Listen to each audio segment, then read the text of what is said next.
Assalamualaikum sahabatku semua yang dirahmati Allah. Kali ini kita akan sedikit membahas tentang hakikat berwudu dan rahasia wudu yang belum banyak diketahui. Tapi sebelumnya tolong subscribe video ini. Sahabat, pernah suatu ketika terjadi dialog antara Syekh Hatim dan Syekh Hashim bin Yusuf terkait masalah wudu. Syekh Hatim menyuruh Syekh Hashim untuk melakukan dua wudu, yaitu wudu lahir dan wudu batin.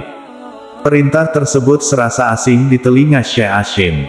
Kemudian beliau pun bertanya, "Wahai Syekh Hatim, bagaimana saya melakukan dua wudu yang engkau perintahkan ini?"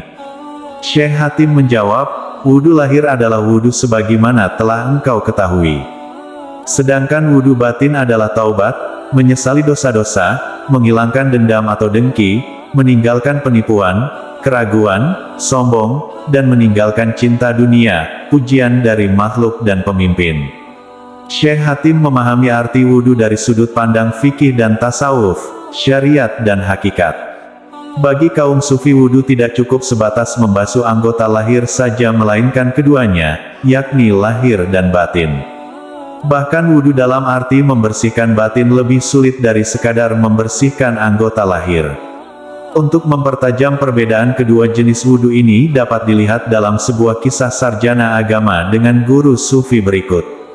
Kisah ini berawal dari ketidakpercayaan sarjana agama terhadap kesufian salah satu guru sufi termasyhur. Ia ingin menguji apakah guru sufi tersebut benar-benar seorang sufi sejati. Ketika mereka sudah saling bertemu, sarjana agama menanyakan kepadanya masalah hukum berwudu. Sang sufi menjawab, "Maksudnya hukum wudu untuk kalian atau untukku?" Sarjana agama pun terkejut mendengar jawaban guru sufi. Selama ini mereka hanya tahu bahwa hukum wudu hanyalah satu. Guru sufi menjelaskan, "Hukum untuk kalian adalah wudu yang dilakukan setiap kali masuk kamar mandi, sedangkan hukum untukku adalah kewajiban berwudu setiap kali melupakan Allah." Tentang tasawuf dan sufi, kedua jenis wudu ini bukanlah sesuatu yang berseberangan. Akan tetapi menunjukkan adanya peningkatan kualitas ibadah seorang hamba. Bayangkan saja jika selama menempuh jenjang pendidikan dari tingkat dasar hingga perguruan tinggi hanya mengkaji materi yang sama dan dengan muatan yang sama pula. Lantas di manakah letak kemajuan ilmu pengetahuan, yang pada akhirnya berdampak pula pada kualitas amaliyah? Semakin tinggi tingkat pengetahuan agama seseorang, maka semakin sempurna pula amaliyah ibadahnya. Karena sebanyak apapun ibadah yang dilakukan, jika tidak didasari dengan ilmunya maka tertolak. Orang berilmu lebih utama daripada ahli ibadah, sebagaimana terangannya rembulan di antara bintang-bintang. Namun yang paling baik adalah orang alim yang juga ahli ibadah, atau alim dan amil. Robert Frager memberikan contoh latihan sederhana sebagai bentuk aplikasi wudu secara lahir dan batin. Ketika membersihkan tangan, berharap kepada Allah memiliki tangan yang suci dan bersih untuk melayani makhluknya. Tangan yang terulur hanya untuk mengambil haknya. Ketika berkumur, berharap bahwa mulut yang dibersihkan itu hanya digunakan untuk berdoa, mengagungkan Allah Subhanahu wa Ta'ala, membaca ayat-ayatnya dan berkata yang baik. Ketika menghirup air ke dalam hidung, berharap akan mendapatkan nikmat mencium bau surga. Ketika membasuh wajah, berharap bahwa hanya kepada Allah wajah itu dihadapkan untuk menyembah dan memohon pertolongan. Ketika membasuh lengan, berharap bahwa tangan yang dibasuh itu hanya akan digerakkan untuk mencari ridho Allah. Ketika mengusap sebagian kepala, berharap akan ketetapan iman dan dihilangkan segala kesombongan. Ketika mengusap telinga, berharap bahwa amanah berupa alat pendengaran itu hanya digunakan untuk mendengarkan suara kebenaran.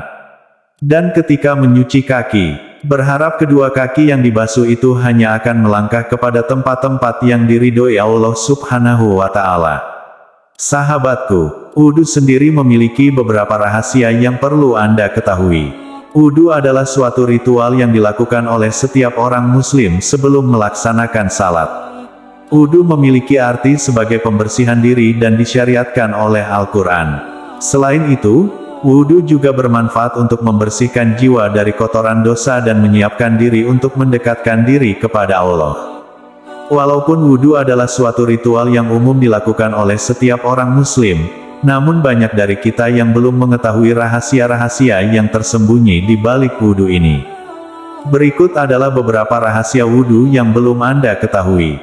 1. Wudhu adalah sebuah ritual spiritual yang menyediakan kesempatan untuk mencapai kesucian batin. Melalui wudhu, kita dapat membersihkan jiwa kita dari kotoran dosa dan mendekatkan diri kepada Allah. 2. Wudhu juga dapat digunakan sebagai bentuk pengingat untuk mengingat Allah. Dengan melakukan wudhu, kita dapat mengingat janji yang telah kita buat kepada Allah. 3. Melalui wudhu, kita juga dapat mengendalikan nafsu dan keinginan yang tidak terpuji. Dengan melakukan wudhu, kita dapat menyalurkan energi positif ke dalam jiwa kita. 4. Wudhu juga bermanfaat untuk meningkatkan kewaspadaan diri. Dengan melakukan wudhu, kita dapat menjaga diri dari segala bentuk kemaksiatan.